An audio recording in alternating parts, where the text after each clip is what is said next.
Hi everyone, welcome back to my channel. So in today's video we are going to paint a leaf which belongs to Alocasia family.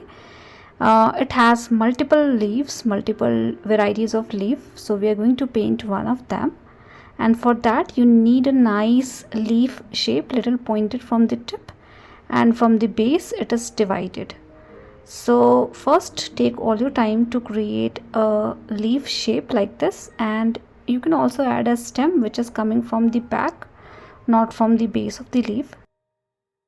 So basically leaf is divided from the base a little bit, and it is little pointed from the tip, and a normal leaf kind of shape you can create.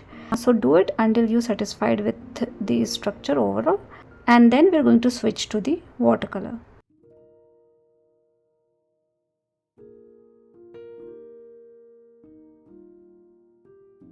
And I'm happy with the shape.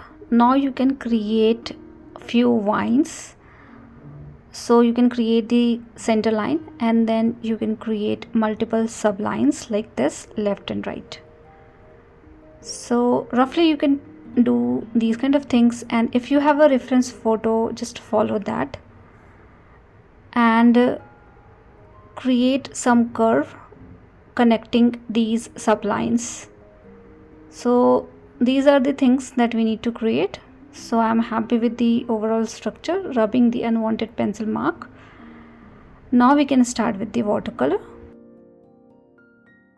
For the first layer I'm going to use little bigger brush. So this is size 4 round brush, and I'm using my lightest shade of green color, and I'm mixing white into it to make it more lighter. So I need a very light shade of green, so that is why I'm using very small amount of pigment and lots of white and lots of water, and just paint the leaf area thoroughly with this particular color. Because the area is little wider, so that's why I'm using little bigger brush to paint, to expedite my process. So keep doing it and paint whole leaf with this particular lighter color of green. Remember, we need very lighter shade, so keep it on the lighter side itself and paint thoroughly so that we can get wet area.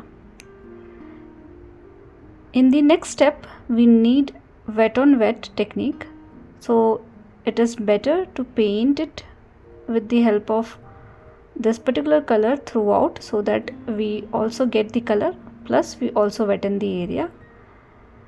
Now with this particular green shade I am mixing a little bit of blue into it, and I'm going around my leaf area creating some green patches randomly like this. And because our sheet is already wet, so it will not form any hard edges, and it will eventually spread a little bit, forming a nice texture around your leaf area. And we need to do it only in few area. We don't need to cover the whole leaf with this particular green color, because the base color is also important. So I'm creating patches of this particular shade in between like this, mostly towards the upward direction at one side, but there is no rule as such.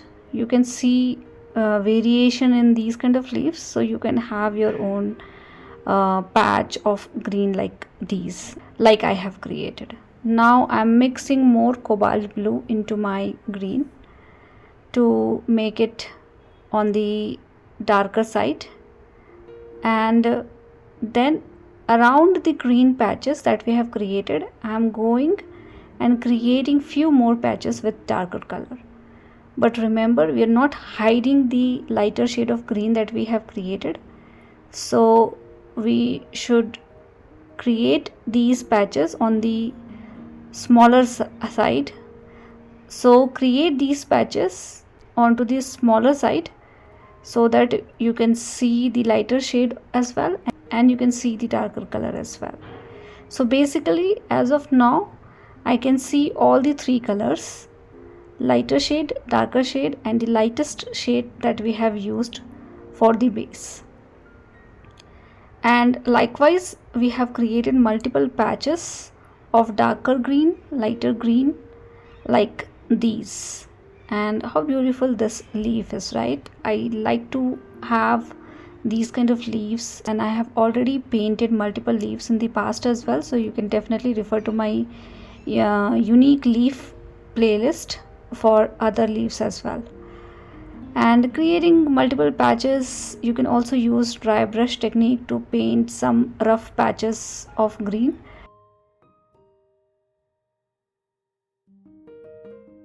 I think that's all. Let's not overdo it.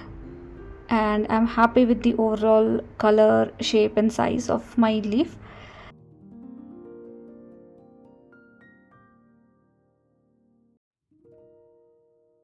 Maybe you can have a little darker color at the base here in this particular area.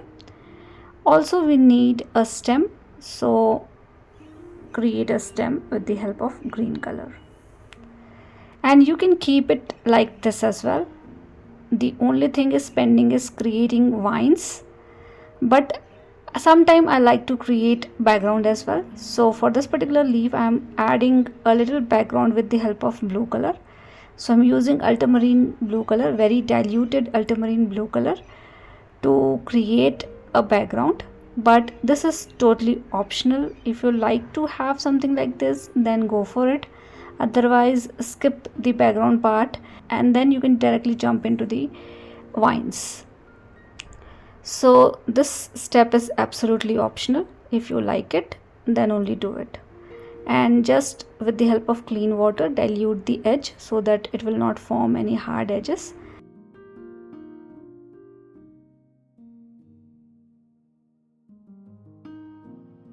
And same thing you can repeat for this side as well.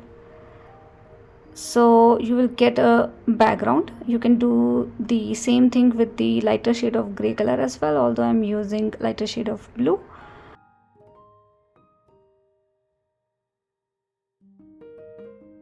And then just dilute it with the help of clean water. Also you can have little darker color at one side of the leaf in the background as well. So I'm going to add little extra color of ultramarine blue towards the right side at the background, which is again optional. If you don't like to do something like this, don't do it. So I'm going around this area. My sheet is already wet, so it will not form any hard edges, which is great. And just blend it with the help of clean water. So let's not overdo this particular step as well, and let's move to the next step. Meanwhile we also need very dry leaf. So my leaf is already dried completely, so we can move to the next step. Remember, for the next step we need dry leaf, and I'm mixing red and blue together to have a purple kind of shade. So this is the dark purple color, and I'm creating the vines that we have created with the help of pencil, if you remember. So those vines we need to create with this particular shade. With the help of tip of my brush, I'm using size 02 round brush, and I'm not applying any pressure into my brush because I need very fine lines like these. So do it very carefully and do it with the help of very fine pen, so that you can get the right size and shape of these vines, because these are very fine. So basically we need to create very fine lines, and this is the last step that we are doing for this particular leaf. And again, the only thing that you need to keep in your head is don't overdo any step, because sometimes we easily overdo things and we ruin our painting. So learn when to stop, which is very difficult for me, to be frank, but I have to remind myself like it's done, let's not overdo it. And we are done with today's video. I hope this video is easy and simple to follow, and thank you so much for watching.